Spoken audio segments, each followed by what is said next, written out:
We just witnessed an incredible Cheap Trick show. They've influenced everyone: punk rock, hard rock, pop. How has Cheap Trick influenced your music career?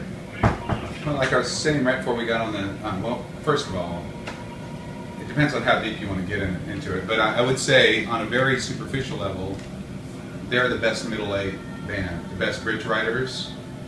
They write the, so they're some bands are great, choruses, verses, they write the best bridge. That level, that's one thing. Amazing songwriting, but the real level, the deal, is that they're cool as shit, man. They're just so cool. They don't give a shit about all the other stuff. They just want to be in a band and write songs. How cool is that? Yeah, that's. Yeah. I love those guys.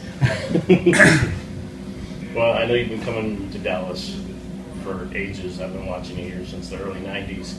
We played Curtain Club, Trees, Gypsy Tea Room, all over Deep Ellum. You've seen it at its height, and you've seen it die. How cool is it for you to be back here and see Deep Ellum going crazy again? I'm all about downtowns happening, and this is where I started playing in Dallas. I mean, not the Bomb Factory, but just this area. This is where I drive up, 19, 18 years old, whatever, and, come down here. And I remember we had friends that lived in these warehouses downtown. One of my friends is here tonight, and we'd hang out. So some nights you'd fall asleep, and it could be me, Pat Hooker, Mike Dane, my friend Lydia, Chris, all these people were booking clubs, playing in bands, and I'm so psyched to see it happen because it's a great spot. Well, I've read some of your updates and your emails and stuff, and it says you were recording a psychedelic rock album and a soul record. What is the status on those? Well, I have a lot of stuff done. I have a record coming out in, I think it's coming out in March. So weird now because a record's not the same thing. Like the old days, you did a record, it came out. For instance, with this record, I think we'll be putting out tracks early on, and even some tracks that aren't on the record. I don't understand how it works. I just want people to hear the music. And the record, I guess, officially comes out probably in March. And that would be, I call it my funk record. It's not a funk record at all, but I'm just kind of like, they're just, the rock record's kind of more of a guitar rock record, big, cool guitar parts, vocal stuff. Soul record, me with JJ, Buck, and George, a bunch of friends playing a soul record, making all covers. I even covered my own song, Satisfied. The funk record, I worked with Adrian Quesada, who's from Grupo Fantasmo, and he's just, killer guy, great producer. Did some stuff with him, did some stuff with Jim Greer, and it's kind of funky. I don't know. Y'all have to tell me when it's done, right? You can tell me what it is.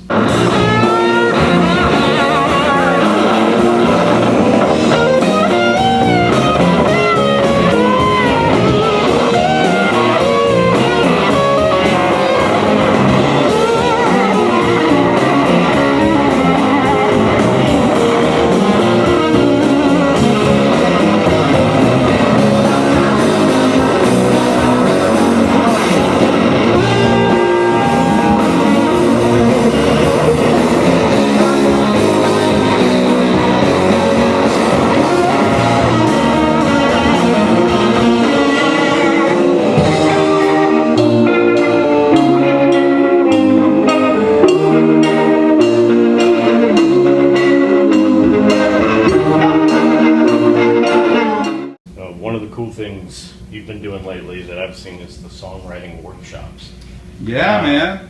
A bunch of the dudes were here tonight. Oh yeah. How do those work? How do you set that up and work with these people? Well, I'd like to say I did it, but my friend Jody Eisenhardt, who's like so the trip on my world is that I always say I'm like a mini Willie.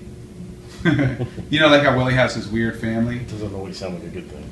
Like I say, that's scratch that. Totally scratch that shit.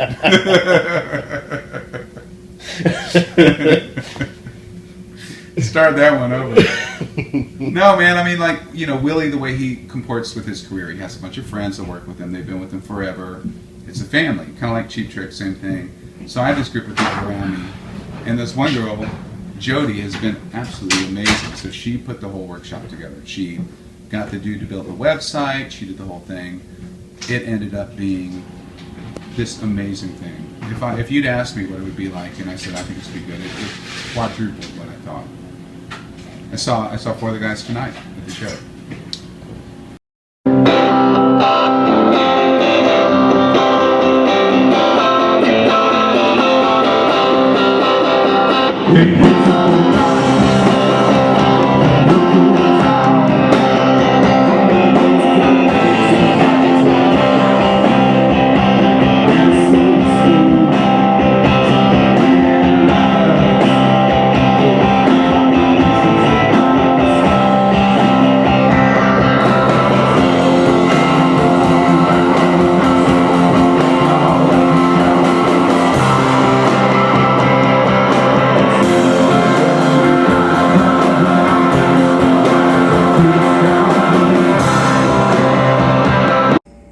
So you played Harlem tonight from the first record, and you talked about a story that went to that song. I've been singing for 20-something years. I've never heard this story. Oh, yeah, I still got a couple up my sleeve, man. I can't tell all of you. No, that's a good one. And sometimes I forget about them, like, the things that happen. I was telling some guys outside, I mean, just to be clear, of course I want to be successful as much as anybody in the world. I want to play the biggest places with the coolest crowds and the cool guitar. You know what I mean? Of course, I want all that shit. But honestly, like, one of the things that I love about my life and my career are the stories. You know what I mean? Like the crazy stories, you end up like, just like that one. Like, I got a call on the phone from Ice Cube. I'm not saying it like to brag, it's funny. It's fucking funny. It's like, it's a good story. And like, sit around with your friends and you're having dinner and you go telling stories, you get to tell that story. That alone is worth the experience, right? It was fun. It was a, you know what I want to say actually right now? I do want to say something that I think is really important to say, because I was thinking about how, separated people with different opinions are right now. And anytime I can help to, in my own way, to bridge that gap a little bit, like I always tell people, like, Ice Cube was one of the smartest men I ever met. And listening to him, and here's a story. Here's a good story. It's not a funny story. He and I were talking about racism in the United States. Pretty heavy topic, right? It's hard to talk about it, right? Even now. And he said this to me. This is what blew my mind. I played football for 1 year at Austin High, and I wasn't really good. Better guitar player, but he said at your football team, he goes, how many of your friends are dead or in prison? And I said, I can't think of anybody. Maybe one that I don't know about, I didn't know. And he said, half of my high school team is dead or in prison. Wow. And I thought about that. It really blew my mind, right? I mean, that really tells you the way things can be different in different worlds. We don't all grow up in the same situation, So. Well, I've seen you do acoustic shows. I've seen you with, it seems like 100 different musicians on stage with you. But the latest band I saw you with online kind of blew my mind. Can you tell us about the Electric Landladies? Good timing on that one, man. That's kind of a band. So we started that band because we were doing a bunch of Jimi Hendrix shows, largely around his birthday, his 70th, which I was part of. And so I did the main show, which was amazing. But we were doing a bunch of other shows around that, and we had to have a band. So we formed for that. And the joke was always that we had to come up with a name. That was a great name, Play on the Word. But then the joke was like, we're going to always play drag. And we finally had an excuse to do it on Halloween. It was hilarious, man. I mean, tell you what, there's nothing funnier than dudes deciding they're going to dress up like women. Because they go for it. Literally everybody in the band was like super done. I was like, man, you guys didn't tell me you were going to have fake tits? I mean, nobody told me. I didn't think about that. I just had a necklace. I was in the bathroom shoving toilet paper in my sports bra. Good show, man. I wish What's not to like? Yeah, it was pretty good.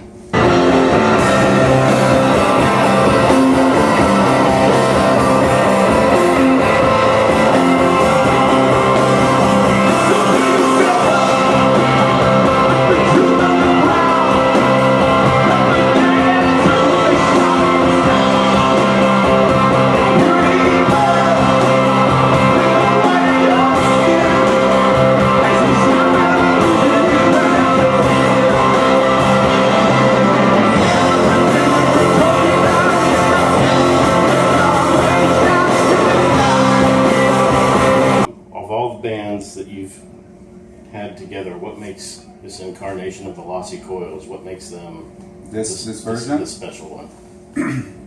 Well, there's a lot of stuff. There's a lot of things. Musically, obviously Matt is so important. Like, he's added an element that wasn't there before Matt. You know, this amazing harmony singing.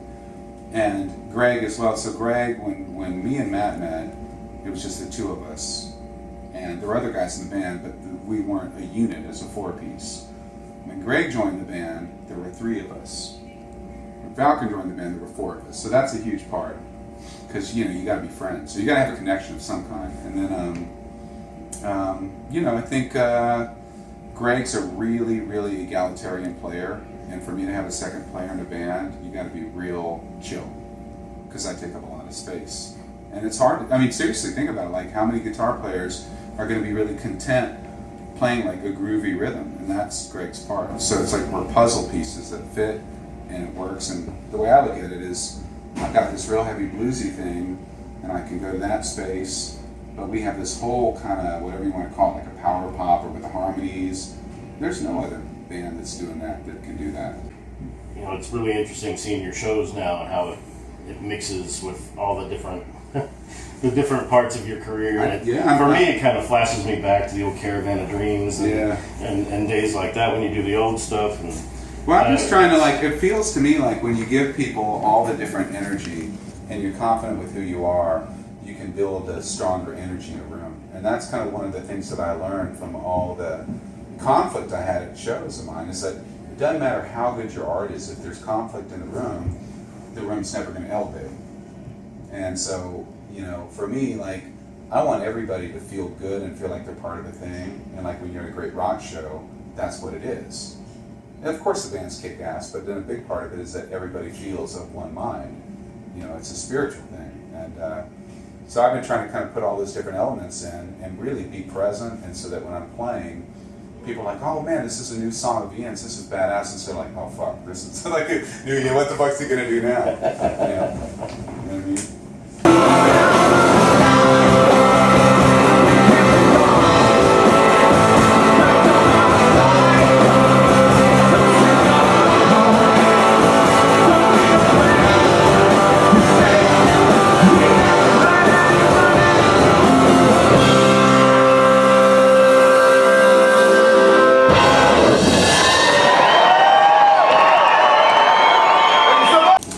Hey, this is Ian Moore at Backstage after an amazing Cheap Trick show that we got to open up for, and you are watching this on Jam Magazine. One more time. I'm hanging out backstage. We just saw a great Cheap Trick show, and you are watching the whole thing on Jam Magazine. Who are you? Ian Moore. Did I not say that? Thanks, Steve. Let me tell you who I am. I'm Ian Moore. I'm backstage. Cheap Trick played. They were amazing. You're watching this on Jam Magazine. Awesome. How's that? That's awesome. Yeah.